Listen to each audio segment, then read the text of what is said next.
우리 집은 내가 산 가격에서 얼마나 올랐을까? 하지만 오르기는커녕 대출받아 산 집은 오히려 떨어지고 있었습니다. 경력 단절과 동시에 세상과의 단절도 되었던 제가 세상 밖으로 눈과 귀를 열고 시야를 넓힐 수 있었던 시간이었는데요.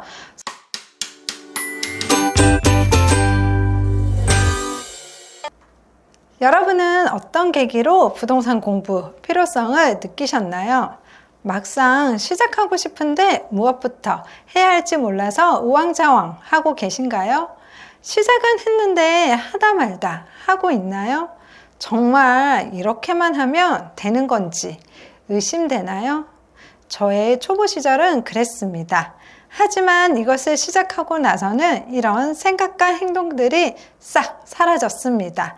저의 초보 시절과 같은 고민을 지금 하고 계시다면 오늘 영상이 여러분의 문제를 해결해 줄 것입니다. 그럼 시작해 볼까요? 부동산 공부를 위해 지금 이 순간에도 유튜브를 찾아 공부하고 책 읽고 매물도 검색하고 자료 찾느라 시간의 부족함 많이 느끼실 거예요. 부동산 초보 공부 시작 무엇부터 하는지도 정말 중요합니다. 하지만 이것을 할 시간이 없다면 어떤 것도 시작할 수가 없습니다. 아침형 인간이라는 책 위에서 보면 아침에 1시간은 오후에 3배 효율이 있다고 합니다. 성공한 사람들이 새벽 시간을 그토록 지키려는 이유이기도 합니다. 낮에는 일, 육아, 살림, 만남으로 사실 1시간 확보도 쉽지 않는데요. 밤에는 또 고단해서 아이보다 먼저 잠들기 바쁩니다. 무조건 일찍 일어나자가 아닌 부동산 공부를 위한 시간 확보, 새벽만한 시간이 없습니다. 효율이 높은 새벽 1~2시간 확보로 부동산 공부 시작해보는 건 어떠세요? 5시에서 6시 혹은 5시에서 7시 아니라면 4시에서 7시 이렇게 점차 시간을 늘려갈 수 있습니다. 자기계발, 부동산, 경제 등의 책을 읽어도 좋습니다. 운동도 더없이 좋죠. 체력만큼 공부하고 버틸 수 있으니까요. 유튜브 강의 듣는 시간으로도 좋고요. 아무리 좋은 강의도 내가 볼 시간이 없다면 몇 회 수강하다가 말게 됩니다. 임장 계획도 한번 세워보세요. 현장에 얼른 나가고 싶을 겁니다. 저는 남편 발령으로 지방에서 서울로 11년 전에 이사를 왔습니다. 낯선 곳에서 첫째를 키우며 남편 퇴근만 기다리는 생활이었습니다. 그러다 쌍둥이를 임신하고 외벌이의 아이새 육아맘이 되었습니다. 아이가 셋이 되니까 더 넓고 쾌적한 우리만의 집이 필요했습니다.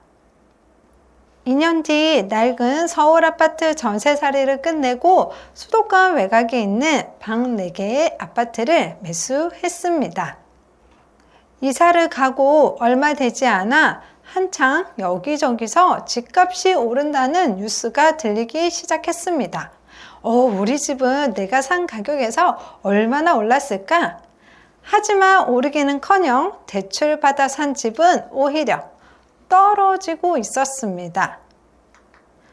우리 5 식구의 유일한 자산인데 부동산 상승장에서도 왜 떨어지는 건지 도통 알 수 없었습니다. 제가 살던 아파트의 하락은 3년 이상 지속됐습니다. 당시 아이들이 어려서 절약하면 남편 월급으로 생활할 수는 있었습니다. 하지만 이 아이들이 클수록 늘어나는 식비와 교육비를 생각하면 가만히 있을 수는 없었습니다. 가장 먼저 무작정 책을 읽기 시작했습니다. 어떤 책부터 읽어야 할지 몰라서 여기저기 기동량으로 알게 된 책부터 읽었습니다. 아이들이 잠들면 5분, 10분이라도 읽고 잠이 들었는데요. 그렇게 부동산 경제 서적을 점점 더 많이 읽게 되었습니다. 책만 읽다 보니 한계를 느꼈습니다. 그래서 부동산 강의도 듣고 다른 사람들의 경험담도 많이 읽기 시작했습니다.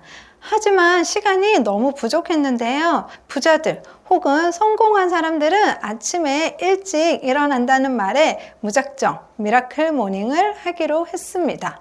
처음에는 일어나기가 어려워 지인들과 단톡방에서 수다로 하루를 시작했습니다. 일어나는 습관이 먼저였기 때문에 그 시간을 어떻게 보내야 할지는 몰랐습니다. 일부러 물을 많이 마시고 잠들기도 했습니다. 새벽에 화장실을 가게 되면 일찍 일어날 수 있었으니까요. 왜 새벽 시간이 중요한지, 그 시간들을 어떻게 사람들은 썼는지 공감하고 이해가 될수록 이불의 유혹을 이기기가 쉬웠습니다. 새벽 2-3시간이 확보되자 그제서야 밀도 있는 부동산 공부가 가능해졌습니다. 경력 단절과 동시에 세상과의 단절도 되었던 제가 세상 밖으로 눈과 귀를 열고 시야를 넓힐 수 있었던 시간이었는데요. 성취감으로 하루를 시작하고 해야 할 공부를 끝내놓으니 마음의 여유와 자신감이 생기기 시작했습니다. 육아의 고단함, 낮아지던 자존감을 벗어 던질 수 있었던 건 온전히 나를 위해 쓸 수 있었던 새벽 시간 덕분이라고 생각하는데요. 그리고 목표를 명확히 하고 실행 플랜을 짰습니다. 어느 날은 우리 가족의 미래를 그리기도 하고요. 노후 준비 플랜을 세우기도 했습니다. 그렇게 제주도 세컨하우스도 마련할 수 있었습니다. 국 받침대로만 쓰던 경제신문 읽기도 시작했습니다. 임장 계획과 동선도 미리 세워놓으니 현장에서 버려지는 시간도 훨씬 줄었습니다. 이런 미래를 위한 준비 시간이 많아질수록 경험도 자산도 서서히 늘어나기 시작했습니다. 사실 피곤한데 아침에 내가 꼭 일어나서 당장 내 하루에 도움되지도 않는 일을 할 필요가 있을까라고 생각할 수도 있습니다. 당장 이러한 것들을 하지 않는다고 오늘 하루가 의미 없는 건 아니니까요. 하지만 쳇바퀴만 돌리는 일상이 반복됩니다. 내 인생을 바꾸고 싶다면 급하지 않지만 중요한 일을 할 시간부터 확보해야 합니다. 부동산 공부를 이제 막 시작하시는 분들에게 가장 필요한 것은 바로 새벽 시간입니다. 혼자서 새벽 시간 습관 만들기 어렵다면 아래 링크 클릭해 주세요. 여러분의 부동산 공부 그 첫걸음 함께 하겠습니다. 감사합니다.